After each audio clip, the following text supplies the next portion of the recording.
Hi, I'm going to talk for a few minutes about our practice, and this is for those of you that have been practicing for a while.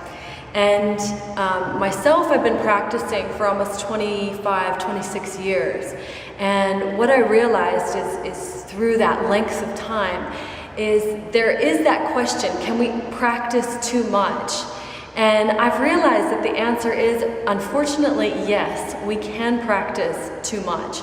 What happens to the body with the overuse of the same sets of movements, even though for us as yogis it's a little bit every day over a long period of time, what we're essentially doing is similar to what a professional gymnast is doing over a condensed period of time. And if you look at the average lifespan, career span of a gymnast, it's very young. Yeah, they start when they're about 3 or 4, but they've got to be finished by the time they're 17, 18. And when you look at the yoga world, what I really notice is those of us, I include myself, that have been practicing for such an extended period of time, especially back in the day when we first started and there was just so much joy in practicing, the more the better, is that now we have to really watch for injuries much more than if we'd only practice twice a week, 3 times a week, etc. The joints especially don't like overuse, and we see that with professional athletes in every field all the time. And I think that's one of the areas that we tend to move into the gray area here. Yes, as yogis, we do want to keep working the shoulders, the hips, the spine, the knees, but when is it too much? And I think as you age, you really have to understand that certain asanas, either you don't need to do them anymore, or that you never needed to do them in the first place. We have to take a look at our DNA, our body structure, how we're built, and our life stories as well that we hold in our bodies. And so not every asana is available for everybody. So certain extreme asanas just aren't accessible.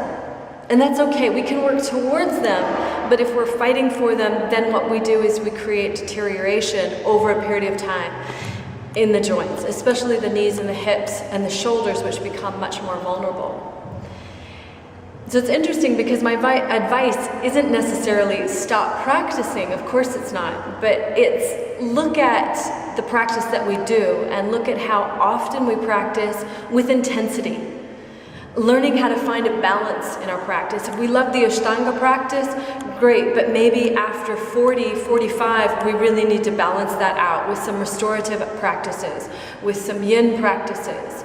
You know, if we love doing our vinyasa flow, which is great because we get a more variety of asanas, also we want to find some stillness as well.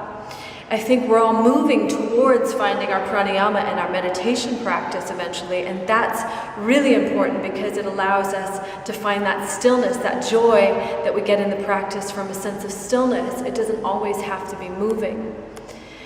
I think the end, result that we're looking for is to find balance in the life and understand that our practice is not about getting better at something, but just being where we are with something.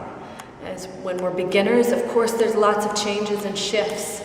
But if we've been practicing for more than 10 years, it's time to just kind of tune in to more of what our bodies need personally, not what a teacher tells you, but really what you feel in your body, Things that feel comfortable, great. Things that still don't feel comfortable, back off of it a little bit. You don't need to delete it completely, but just work within the range of your own understanding of your own body. I hope that everybody can have a lifelong practice in a comfortable way. That means we enjoy this body. We enjoy the body and the life that we live in this body. And that's what I'm looking for. And that's what I'm trying to find in myself and educate in others.